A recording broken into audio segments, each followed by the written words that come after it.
I may not sell draft guides, but I am going to be trying to sell you on some of these players that I think will be boom or bust options in the 2022 NFL season. Let's just get straight into it. First thing I have is Mariota and Justin Fields. As you guys know, I love picking these kind of unorthodox people that you haven't heard about from anybody else, any of the other channels, on who I think could blow up, or any of my other videos or anything like that. Mariota and Justin Fields. The obvious upside, they run the ball a lot. For quarterbacks, running just scores more. It does. We all know this. This is nothing new. Every year, there's a few guys who aren't really in the best offense. They don't really have the best passing numbers. They might not even win a lot of the games, but their rushing upside is just what carries them into being a top 15 quarterback. So, Mariota, you can basically get at any point in the draft. No one's taking him. If he ends up starting over that rookie quarterback, which is already a risk. I mean, you can go with the rookie quarterback instead. I don't know if he rushes the ball. I don't know much about him. But Mariota, same thing goes for Justin Fields. I'm basically talking about both of them at once.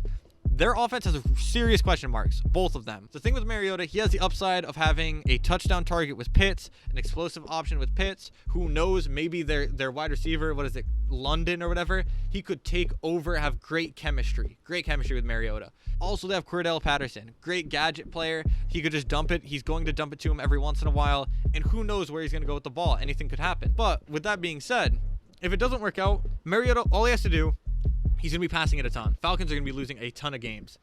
Every once in a while, when he's sitting there in the backfield, no one gets open because maybe he doesn't have the best wide receivers. He's losing every game anyway. Maybe he just takes off with it. And maybe with Mariota, he does it 5, 10 times a game because the wide receivers don't get separation, or because they're just down by so much he has to pass it every single play.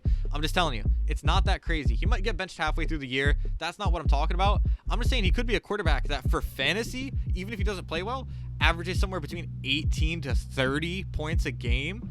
He gets a rushing touchdown. That's 6 right there. I'm just saying, don't sleep on Mariota. If he's your last option and you have to pick him or the Falcons rookie or whatever, and they say that Mariota's starting, just take him. Compared to Zach Wilson, compared to Drew Lock, those guys don't have any of the rushing upside. I've seen Mariota go undrafted in some of these 2 quarterback leagues.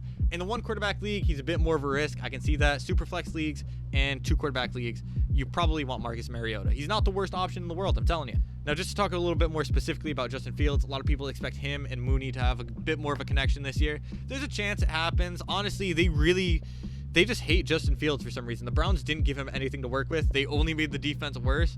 So they're going to be blown out pretty much every game as well. Montgomery, who knows? He's not the fastest halfback, and he's going to get swarmed every single play. Same thing with Justin Fields.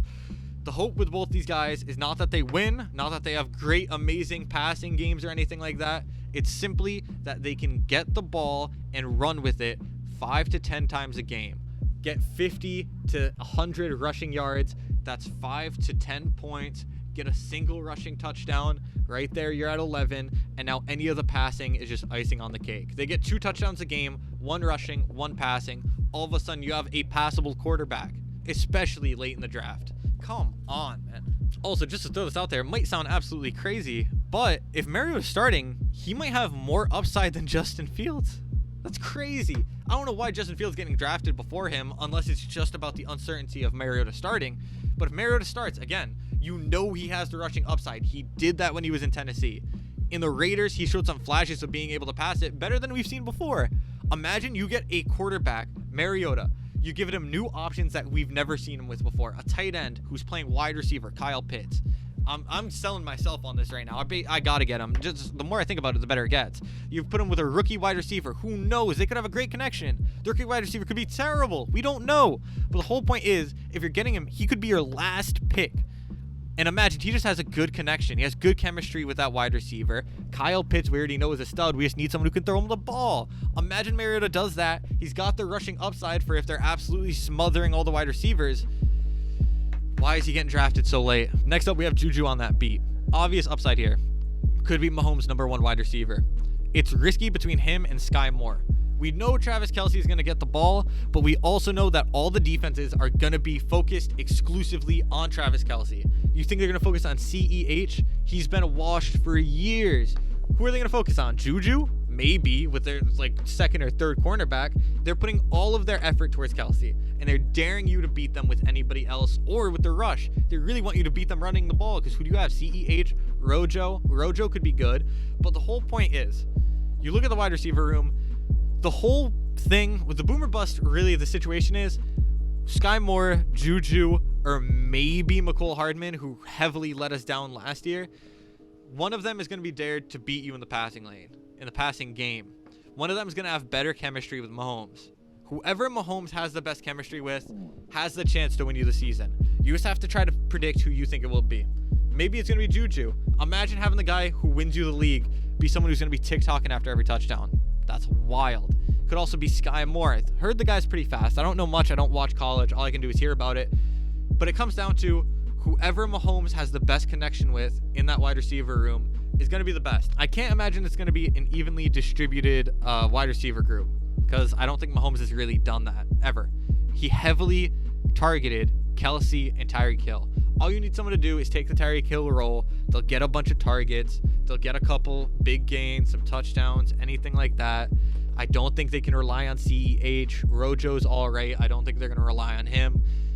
It's just gamble on it. Whatever Chiefs wide receiver it is could end up being a high tier wide receiver one. Next up, we're talking about Ramondre Stevenson. In the Patriots' history, they don't like having workhorse backs, really. They really like having a grouped backfield where they basically give it to 3-4 different guys every single season. This year, some people are expecting Damian Harris to be a workhorse for whatever reason, because his contract's expiring and they think the Patriots basically don't care about his health, so they'll have him run it a million times a game. I don't see it happening. You have a young player, Ramondre Stevenson, who showed real potential last year. He put up some crazy numbers in some of his games. If he doesn't end up getting the majority of the work, he's just not going to be worth drafting, because he's with the Patriots. Their halfbacks always have games where they do absolutely nothing and games where they go all. Now, that was all the downside with Ramondre, but let me just throw this hypothetical at you. Like I said, I think he's a good, talented player. Let's say next year they decide that they're going to give him some serious touches, right? First few games, they're like, we'll split the backfield a little bit. He shows some promise. And then they're like, all right, he did well. He did better than Harris. We're going to throw him a few more touches. And then he gets a few more and a few more and a few more. And because he's talented and better than Harris, and because Harris is on an expiring contract, they decide throw Harris away to the Saints, whatever, throw him on the bench. We don't care. We're not going to have him next year. We're not worried about him. We don't need to develop him. But with Ramondre Stevenson, that is a young halfback that we can pair with Mac Jones for years to come. We can get him at a cheap price if he doesn't do amazing. We can have a running back for the future, potential workhorse, take all the pressure off of Mac Jones. He can be the future. We have him under contract for a while. What do you need Damian Harris for? You can get a pick out of him. You send him to the Saints if Kamara is suspended. If not, there's going to be another team where their halfback gets injured. Then you look at Damian Harris. All of a sudden, that's not a terrible halfback if you're any other team. Might as well take a shot on it. I'm just saying, don't sleep on Ramondre. I think Ramondre's talented. I think he has a chance to be a serious running back. If he got enough touches, I could see him being a running back one. Crazy prediction right there. All right, next up, we're going to talk about Tooney. The thing with Tooney, Giants wide receiver. Let's think about the Giants. They're going to be playing the Commanders. They're going to be playing the Eagles. They're going to be playing the Cowboys. That's 6 games. I think we can all agree that Eagles and Cowboys, they're not going to run away against either of them. So that's 4 games that we know the Giants are going to have to pass it a lot. Daniel Jones is going to have to pass it a lot. Last year, he had a bit of a connection with Tooney in some of those games. Tooney was getting open against some good defenders. I don't know how Tooney did that. I didn't even know he was that good. But he showed potential flashes of being like a Tyreek Hill, Odell Beckham, really shifty type of player. He could catch it deep, but also he could catch it short and just take it home anyway. It was kind of crazy, kind of wild. So we're talking about Tooney here. He's going to be in at least 4 very competitive games. Against the Commanders, I could see the Commanders beating the Giants or at least keeping it close against the Giants. So that's maybe 5 to 6 games where they're going to have to pass it a lot. They might have to look Tooney's way. A lot of that wide receiver room has had terrible luck with injuries. I don't know what's going on with the Giants. They lost Evan Ingram, who they liked giving some targets to for whatever reason. He couldn't catch a ball to save his life, but maybe he will on the Jaguars. Aside from that, though, the point is it's open up for Tooney. He's going to get, I think, as much run as any other wide receiver in that room. I don't think they know who they want to go with yet at all. I think the thing is with Tooney, he showed real potential. He had that one monster game last year. I don't think there's any reason that he wouldn't be capable of doing that this year. He just needs to have a good connection with Daniel Jones, a pass-heavy offense because they have no other choice. Can't wait to see what Tooney does this year. All right, last we're going to talk about Taysom Hill here, but I want you to hear me out. Here's the 2 options. He's tight end or quarterback. Now, they said to start the year he's going to be a tight end. So if he ends up getting reps, which he's behind Jawan Johnson, and I think they have another pretty good tight end over there.